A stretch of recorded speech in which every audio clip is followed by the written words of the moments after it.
অর্থনীতিকে পঙ্গু করে অকার্যকর রাষ্ট্র বানাতে চেয়েছিল স্বাধীনতা বিরোধী অপশক্তি। ক্ষতিগ্রস্ত স্থাপনা পরিদর্শনে 14 দল। কোটা আন্দোলনকারীদের উপর গুলি না চালানোর নির্দেশনা চেয়ে হাইকোর্টের রিট। নারায়ণগঞ্জে সহিংসতায় প্রায় 200 কোটি টাকার সম্পদ ধ্বংস, গ্রেফতার 400-র বেশি। কৃষি প্রক্রিয়াজাতকরণ শিল্পকে সম্ভাবনাময় খাত বলছেন বিশেষজ্ঞরা। পৃষ্ঠপোষকতা পেলে বাড়বে রপ্তানি, দাম পাবে কৃষক।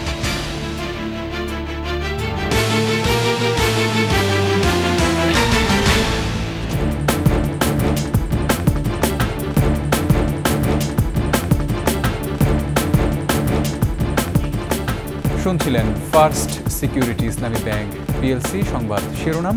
আমন্ত্রণ দুপুর 2টার 21-এর সংবাদে, সাথে আছি রক্তিম ত্রিপুরা। দর্শক, 21 টেলিভিশনের সংবাদ একই সাথে সরাসরি দেখতে পাবেন আমাদের ফেসবুক পেজ www.facebook.com/2124 অনলাইনে। যারা দেশের স্বাধীনতা মেনে নিতে পারেনি তারাই অর্থনীতিকে পঙ্গু করে অকার্যকর রাষ্ট্র বানাতে ছাত্র আন্দোলনের নামে ধ্বংসযজ্ঞ চালিয়েছে বলে মন্তব্য করেছেন 14 দলের নেতারা। সহিংসতায় ক্ষতিগ্রস্ত বিভিন্ন স্থাপনা পরিদর্শন শেষে স্বাধীনতার সপক্ষের শক্তিকে ঐক্যবদ্ধ হয়ে প্রতিরোধের আহ্বানও জানান তারা। শিউলি শবনমের প্রতিবেদন। কোটা সংস্কার আন্দোলনকে পুঁজি করে দেশে সম্প্রতি ঘটে যাওয়া সহিংসতায় ক্ষতিগ্রস্ত হয় সরকারি বিভিন্ন গুরুত্বপূর্ণ স্থাপনা। এর মধ্যে থাকা সেতু ভবন ও দুর্যোগ ব্যবস্থাপনা অধিদপ্তরের কার্যালয় পরিদর্শনে যান 14 দলের নেতারা। পরে নেতারা বলেন, এসব সহিংসতা মূলত দেশ ও জনগণের বিরুদ্ধে। রাষ্ট্রের স্থাপনার উপর আঘাত করে মূলত রাষ্ট্রের ওপরে আঘাত করতে চেয়েছিল বিএনপি জামায়াত চক্র। যারা এই দেশকে একটি অকার্যকর রাষ্ট্রে পরিণত করতে চায় তাদেরই কর্মকাণ্ড হচ্ছে আজকে এই স্থাপনাগুলি ধ্বংস করে দেওয়া, যোগাযোগ ব্যবস্থাকে ধ্বংস করে দেওয়া, দেশের অর্থনীতিকে পঙ্গু করে দিয়ে দেশকে পঙ্গুত্ব করে দেওয়া। জামাত শিবিরের প্রশিক্ষিত ক্যাডাররাই যাদেরকে খুলনা, সাতক্ষীরা, রাজশাহী, চাঁপাইনবাবগঞ্জ, রংপুর থেকে ঢাকায় নিয়ে আসা হয়েছিল, তারাই পরিকল্পিতভাবে এই ধরনের প্রতিটি ধ্বংসযজ্ঞে তারা কাজ করেছে। দেশের সক্ষমতাকে ধ্বংস করতে আন্দোলনের নামে জামায়াত শিবিরের এই নীল নকশা মন্তব্য করে তারা বলেন, বাংলাদেশের উন্নয়ন তারা দেখতে চায় না। এরা সন্ত্রাসী, এরা দানবীয় শক্তি, এরা বাংলাদেশের মানুষের কল্যাণ, মঙ্গল এবং স্থায়িত্ব এরা দেখতে চায় না। আন্দোলনের নামে কাঁধে ভর করে যারা যে ষড়যন্ত্র করেছে, যে ন্যাক্কারজনক ঘটনা করেছে, তার তীব্র নিন্দা জানাই এবং অবিলম্বে তাদেরকে খুঁজে খুঁজে বের করে শাস্তির ব্যবস্থা করার। দেশবাসীকে এসব দুষ্কৃতিকারীদের বিরুদ্ধে ঐক্যবদ্ধ হওয়ার আহ্বান জানান 14 দলের নেতারা। শিউলি শবনম, 21 টেলিভিশন, ঢাকা। কোটা সংস্কার আন্দোলনকারীদের উপর আইন শৃঙ্খলা রক্ষাকারী বাহিনীর গুলি না চালানোর নির্দেশনা চেয়ে হাইকোর্টে রিট দায়ের করা হয়েছে। কাল শুনানি হবে। একই সঙ্গে রিট আবেদনে ডিবি হেফাজতে থাকা কোটা আন্দোলনের 6 সমন্বয়কের মুক্তিও চাওয়া হয়। সোমবার সুপ্রিম কোর্টের আইনজীবী মঞ্জুর প্রীতম ও আইনুন নাহার সিদ্দিকা এ রিট করেন। বিচারপতি মোস্তফা জামান ইসলাম ও বিচারপতি এস.এম. মাসুদ হোসেন দোলনের সমন্বয়ে গঠিত হাইকোর্ট বেঞ্চে আবেদনের উপর শুনানি হবে।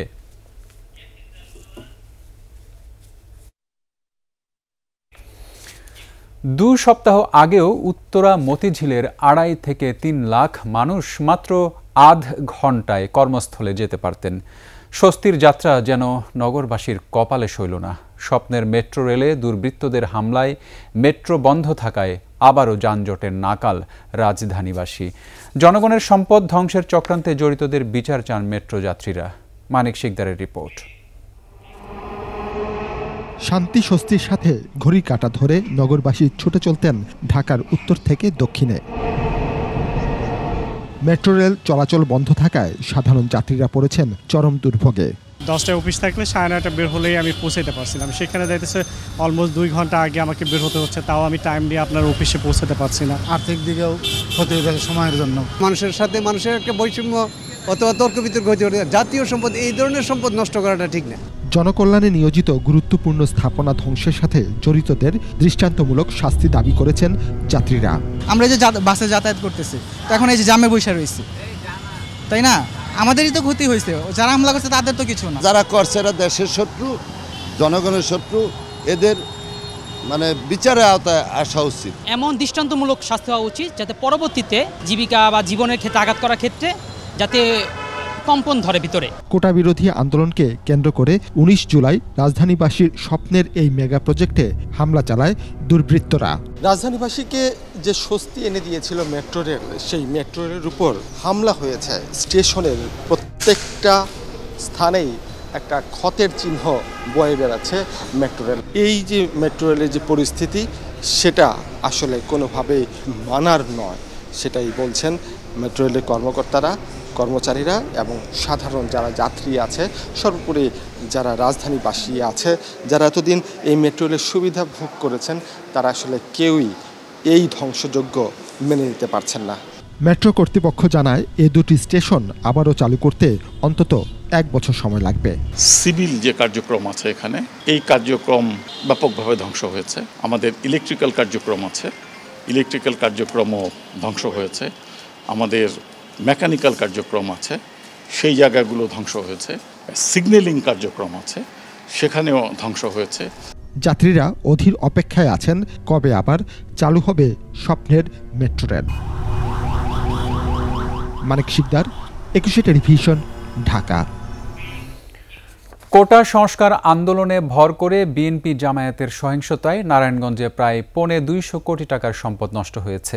এ পর্যন্ত গ্রেফতার করা হয়েছে প্রায় 450 জনকে। এদিকে সহিংসতায় জড়িতদের দ্রুত বিচার দাবি করেছেন ক্ষতিগ্রস্তরা। নারায়ণগঞ্জ থেকে রবিউল ইসলামের ছবি ও বিমল রায়ের তথ্যে বিস্তারিত থাকছে ডেস্ক রিপোর্টে। আন্দোলনের নামে নারায়ণগঞ্জে পিবিআই কার্যালয়, পাসপোর্ট অফিস, সিটি কর্পোরেশনের নগর ভবন, পুলিশ বক্স, পুলিশ ফাঁড়ি, নারায়ণগঞ্জ ক্লাব, শীতল পরিবহনের 26টি বাস সহ অর্ধশতাধিক স্থাপনা ভাঙচুর, লুটপাট ও অগ্নিসংযোগ করে দুর্বৃত্তরা। এতে ক্ষতি হয়েছে 172 কোটি 57 লাখ টাকা। এসব ঘটনায় জড়িত থাকার অভিযোগে 430 জনকে গ্রেপ্তার করেছে পুলিশ। এসব ধ্বংসাত্মক কার্যক্রমে ছাত্ররা নয়, তৃতীয় পক্ষ জড়িত বলে মনে করেন নারায়ণগঞ্জ নাগরিক কমিটির নেতা। সহিংসতায় জড়িতদের বিচার দাবি করেন তিনি। যেই ধ্বংসাত্মক ঘটনা ঘটেছে, এইটি ছাত্ররা করেছে বলে আমি মনে করি না। হত্যাকারী যারা, তাদের অবশ্যই বিচারের আওতায় যাতে আনা হয়। নারায়ণগঞ্জের নর্ম পার্কের পরিচালক জানান, দুষ্কৃতিকারীদের হামলায় স্টাফরা আহত হয়েছেন। আগুন ও লুটপাটের ঘটনায় প্রায় 5 কোটি টাকার ক্ষতি হয়েছে। দফায় দফায় আমার পার্কে এসেছে, আমার স্টাফরা পার্কের একদম শেষ মাথায় দেয়ালের ওপারে, সেখানে রাত পর্যন্ত পানিতে ডুবে বসেছিল, কারণ তারা বেরোতে পারছিল না। বারবারই লাঠি সোটা নিয়ে আক্রমণ করা হচ্ছিল, খোঁজা হচ্ছিল। এছাড়া অসংখ্য দোকান ভাঙচুর ও লুটপাট করেছে দুর্বৃত্তরা। সব মার্কেটগুলোর ইট পাটকেল মেরে আয়না গ্লাসগুলো ভাঙছে, এখানে একটা ট্রাক জ্বালাই দিছে, লুটপাট করছে। 4-5টা দোকান ভাঙচুর করছে, লুটপাট হয়েছে। আমরা ছিলাম না, ভয়ের কারণে কেউ কিছু বলতে পারতেছে না, পলাই চলে গেছে সবাই। ভাঙচুর করে আমাদের বাস দিয়ে নাকি পাইরা পাইরা মাল নিয়ে গেছে। টুরিস্ট মার্কেটের সবগুলি দোকানের লাইট, সাইনবোর্ড এগুলো সবই ভেঙে ফেলছে এরা। এদিকে নারায়ণগঞ্জের পুলিশ সুপার জানান, গ্রেপ্তার ব্যক্তিরা বিএনপি ও জামায়াতের নেতাকর্মী। তাদের বিরুদ্ধে ইতোমধ্যে 21টি মামলা দায়ের হয়েছে। 430 যে ধরেছি, তার মধ্যে কিন্তু অনেক বিভিন্ন বিএনপি এবং জামাতের পোর্টফোলিও আছে, এদেরকেও আমরা পেয়েছি। এবং সরাসরি অগ্নিসংযোগ করেছে, বিশেষ করে পিবিআই অফিস এবং পাসপোর্ট অফিসে এবং এসবি গার্মেন্টসে যারা অগ্নিসংযোগ করেছিল, এইরকম কিন্তু আমরা 7 জনকে আমরা গ্রেপ্তার করেছি। এবং সেই 7 জনের দেওয়ার তথ্য অনুযায়ী, এবং তারা কিন্তু স্বীকারোক্তিমূলক যে জবানবন্দিটি দিয়েছে, সেখানে তারা কিন্তু বলেছে যে এই ফতুল্লা থানা জামাতের যে আমির, তার নাম হচ্ছে মাসুদ মেম্বার নামে পরিচিত, এবং যুবদলের যে সাধারণ সম্পাদক মামুন, তার নেতৃত্বে, তার উপস্থিতিতে থেকেই কিন্তু তারা এই কার্যক্রমগুলো পরিচালিত করেছে। আন্দোলনের নামে হত্যা ও নাশকতায় জড়িতদের দ্রুত বিচারের দাবি জানিয়েছেন নারায়ণগঞ্জবাসী। Banashree Dolly, desk report, 21 television. কৃষি প্রক্রিয়াজাতকরণ শিল্পের বড় সম্ভাবনা দেখছেন উদ্যোক্তারা। তারা বলছেন, দেশের কৃষি প্রধান অঞ্চলগুলোতে অগ্রাধিকার ভিত্তিতে প্রক্রিয়াজাতকরণ শিল্প গড়ে তোলা সম্ভব হলে উৎপাদিত পণ্যের যথাযথ দাম পাবেন কৃষকরা, বাড়বে কৃষি পণ্যের রপ্তানিও। এ খাতে সহায়তার কথা বলছে বাংলাদেশ ব্যাংক। আর বাণিজ্য প্রতিমন্ত্রী জানিয়েছেন, কৃষি পণ্য রপ্তানি আরও গতিশীল করতে কার্গো বিমান কিনবে সরকার। তৌহিদুর রহমানের রিপোর্ট। দেশের বেশিরভাগ প্রান্তিক জনগোষ্ঠীর জীবন জীবিকা ও কর্মসংস্থানের অন্যতম প্রধান উৎস কৃষি। শুধু খাদ্য ও পুষ্টি নিরাপত্তায় নয়, মোট দেশজ উৎপাদন বা জিডিপিতেও কৃষির অবদান ব্যাপক। কৃষি প্রক্রিয়াজাতকরণ শিল্প বাংলাদেশের দ্রুত বর্ধনশীল খাতগুলোর মধ্যে অন্যতম, যেখানে দেশের শ্রমশক্তির একটি উল্লেখযোগ্য অংশ নিয়োজিত। বর্তমানে দেশে অন্তত 486টিরও বেশি কৃষি প্রক্রিয়াকরণ প্রতিষ্ঠান রয়েছে, যার মধ্যে 241টি প্রতিষ্ঠান রপ্তানি করে এবং 235টি অভ্যন্তরীণ বাজারে কৃষি পণ্যের চাহিদা মেটায়। এই শিল্পে এখন পর্যন্ত 2,50,000 মানুষের কর্মসংস্থান হয়েছে বলে জানিয়েছেন সংশ্লিষ্টরা। বগুড়া, কুষ্টিয়া, যশোর, মুন্সিগঞ্জ, নরসিংদী সহ যেসব এলাকায় কৃষি উৎপাদন বেশি হয় সেসব অঞ্চলে কৃষি প্রক্রিয়াজাতকরণ শিল্প গড়ে তোলার উপর গুরুত্ব দিচ্ছেন সংশ্লিষ্টরা। আমরা যদি অ্যাগ্রো প্রসেসিং ইন্ডাস্ট্রিগুলো সারা দেশে ছড়াইতাম, তাহলে কিন্তু কৃষক তার উৎপাদিত প্রোডাক্টটা উইদাউট মিডলম্যান সরাসরি কিন্তু ইন্ডাস্ট্রির কাছে চলে যেতে পারত। ওই প্রোডাক্টটাকে আমরা প্রসেস করে রপ্তানি করতে পারতাম, দেশেও মার্কেটিং করতে পারতাম, এতে করে কৃষক তার প্রকৃত মূল্যটা পেত। তবে মধ্যপ্রাচ্যের বাজার ধরতে ভারত ও পাকিস্তানের সাথে প্রতিযোগিতা সক্ষমতা অর্জন জরুরি বলছেন তারা। এক্ষেত্রে রপ্তানিকারকরা বন্ড সুবিধার দাবি জানান। বলেছিল অ্যাগ্রো প্রসেসিং ইন্ডাস্ট্রির জন্য দিলে আমরা ইউটিলিটি বিলের উপরে 10% রিবেট পাবো। এটা কাগজে কলমে আছে, অতীতে আমরা পেয়েছি। ইদানিংকালে ধরেন মন্ত্রণালয় মানে পিডিবি তারা কিন্তু প্র্যাকটিক্যালি রিবেটটা আর দিচ্ছে না। এই ইন্ডাস্ট্রিটা একটা রিস্ক ইন্ডাস্ট্রি, নিউ ইন্ডাস্ট্রি। এই জায়গায় যদি ইন্ডাস্ট্রি সেট আপ করা হয়, যেরকম শুরুতে অন্যান্য ইন্ডাস্ট্রির জন্য ট্যাক্স হলিডে দেওয়া হয়েছে, এটির জন্য ট্যাক্স হলিডে দেওয়া হোক, তাহলে একজন নতুন উদ্যোক্তা এই সেক্টরে বিনিয়োগ করবে। প্রান্তিক এলাকায় কৃষি প্রক্রিয়াজাতকরণ শিল্প গড়ে তুলতে সহায়তা দেয়া হচ্ছে বলে জানিয়েছে কেন্দ্রীয় ব্যাংক। এগ্রো প্রসেসিং যে ইন্ডাস্ট্রিগুলো আছে সেগুলোর জন্য কিন্তু আমাদের এসএমই এবং ইএফের মাধ্যমে বিভিন্ন ধরনের ঋণ প্রকল্প আছে। ডিসেন্ট্রালাইজেশনের দিক থেকে কিন্তু সরকার এবং আমাদেরও বেশ কিছু পরিকল্পনা আছে।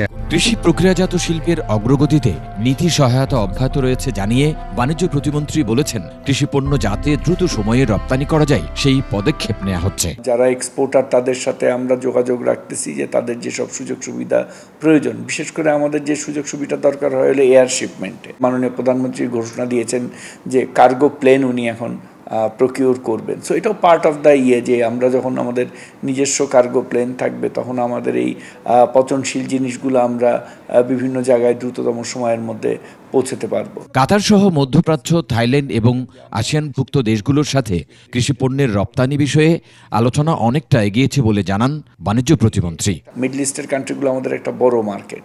সো কাতারের সাথে আমাদের কথা হয়েছে যে আমরা কিভাবে চিটং থেকে ডাইরেক্ট আমরা মিডল ইস্টের বাজারে আমরা শিপিং লাইন করতে পারি, চালু করতে পারি। তৌহিদুর রহমান, একুশে টেলিভিশন, ঢাকা। নিচ্ছি সংবাদ বিরতি, ফিরে এসে অন্যান্য সংবাদের সঙ্গে আরও যা থাকছে। ত্রিশালের ভূমি অফিসে ঘুষ আর দুর্নীতির মহোৎসব, টাকা না দিলে হয় না কাজ।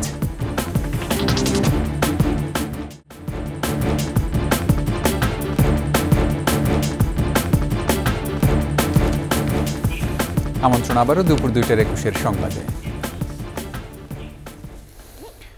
লাগামহীন ঘুষ, দুর্নীতি আর হয়রানির আরেক নাম ময়মনসিংহের ত্রিশালের ভূমি অফিস। সংঘবদ্ধ দালাল আর দুর্নীতিপরায়ণ কর্মচারীদের না ধরলে মিলছে না কোনো সেবা। 2 বছর ঘুরে বিনা ঘুষে জমির কোনো সুরাহা না পেয়ে এক মুক্তিযোদ্ধা এরই মধ্যে মারা গেছেন। অভিযোগ রয়েছে সার্ভেয়ার সাইদুল ইসলাম চক্রকে ঘুষ দিলে সহজেই মিলছে সেবা। ময়মনসিংহ বিভাগীয় প্রতিনিধি আতাউর রহমান জুয়েলের তথ্য, ছবিতে ডেস্ক রিপোর্ট। ত্রিশালের বাহাদুরপুর মৌজার 27 শতক পৈতৃক জমির নাম খারিজ বাতিল নিয়ে মুক্তিযোদ্ধা শাহাবুদ্দিন ও তার ভাইয়ের মধ্যে মিস কেস চলছিল। সেই মামলার শুনানি চলার সময় ভূমি অফিসের সার্ভেয়ার সাইদুল ইসলাম প্রতিবেদন দেওয়ার জন্য 20,000 টাকা ঘুষ দাবি করেন। এই নিয়ে 2 বছর ঘুরেও কোনো কাজ হয়নি। জমির সুরাহা না দেখেই এরই মধ্যে মুক্তিযোদ্ধা শাহাবুদ্দিন মারা গেছেন। সার্ভেয়ারের এমন আচরণের বিচার চেয়ে বিভাগীয় কমিশনারের কাছে আবেদন করেছেন মুক্তিযোদ্ধার ছেলে। আমার বাবা একজন অসুস্থ লোক ছিল, আমাদের পেপার সব ঠিক আছে, কত ঠিক আছে, আইল না কাল না পশু এই ঘুরাইতে ঘুরাইতে মনে করেন যে অনেক হেস্তনেস্ত করছে। আমাদের 20,000 টাকা দিয়েছে। শুধু এই মুক্তিযোদ্ধা পরিবারই নয়, অনেকেরই অভিযোগ সার্ভেয়ার সাইদুল ইসলাম ও সহযোগীদের ঘুষ না দিলে হয়রানির শিকার হতে হয়। ভূমি অফিসে আমরা কোনো সেবা আইনগতভাবে পাচ্ছি না, বেআইনিভাবে সেবা হইতেছে। সার্ভেয়ার সাইদুল সাহেব আমাদেরকে 5 মাস যাবত তদন্তের কথা বলে ঘুরাইতেছে, জায়গা স্পটেও যায় নাই, তদন্তও করে দেন নাই। জমির 3 জন মালিক, একজনেই পুরোটা খারিজ করে নিয়ে গেছে। এটা নিয়ে আমাদের 2 বছর যাবত মামলা চলতেছে, মিসকেস চলতেছে। 15,000 চাইছে ঘুষ, 5,000 নিচে পায় না। 2 দিন পরে চেক কাটটা যা বাহিনী নিব, চেক কাটটা দিছে না, ওইটা আর দিছি না। কেস চলতেছে 1 বছর ধরে, তার কাছে কাগজ গেছে 5 মাস ধরে ঘুরতেছি। তবে অভিযোগ অস্বীকার করেছেন সাইদুল ইসলাম, আর ভূমি অফিসের সহকারী কমিশনার দায় এড়াচ্ছেন। আমি অস্বীকার করি, এটা উদ্দেশ্য প্রণোদিত। হয়তো মানে মিস কেসে যেমন আপনি জানেন যে মিস কেসে 2টো পক্ষ থাকে, কারো পক্ষে যদি রায় যায় এবং অন্য পক্ষ যদি রায় না হয় তখন সে মানে অভিযোগ তখন করে। এখন পর্যন্ত দেখি নাই বা আমার কাছে কেউ আসে নাই যে এরকম হয়রানির তথ্য নিয়ে। আপনার মাধ্যমে আমি জানতে পারলাম, যদি আমার কাছে কেউ সরাসরি এ ধরনের কমপ্লেন করে আমি অবশ্যই এটা তদন্ত করে এটার বিরুদ্ধে ব্যবস্থা নেব। আর ময়মনসিংহের বিভাগীয় কমিশনার এ বিষয়ে ক্যামেরার সামনে কথা বলতে রাজি হননি। Masuma Lisa, desk report, 21 television. শেষ করছি দুপুর 2টার 21 সংবাদ। যাবার আগে ফার্স্ট সিকিউরিটি ইসলামী ব্যাংক পিএলসি সংবাদ শিরোনামগুলো আরও একবার। অর্থনীতিকে পঙ্গু করে অকার্যকর রাষ্ট্র বানাতে চেয়েছিল স্বাধীনতা বিরোধী অপশক্তি, ক্ষতিগ্রস্ত স্থাপনা পরিদর্শনে 14 দল। কোটা আন্দোলনকারীদের উপর গুলি না চালানোর নির্দেশনা চেয়ে হাইকোর্টের রিট, কাল শুনানি। নারায়ণগঞ্জে সহিংসতায় প্রায় 200 কোটি টাকার সম্পদ ধ্বংস, গ্রেফতার 400-র বেশি। কৃষি প্রক্রিয়াজাতকরণ শিল্পকে সম্ভাবনাময় খাত বলছেন বিশেষজ্ঞরা, পৃষ্ঠপোষকতা পেলে বাড়বে রপ্তানি, দাম পাবে কৃষক।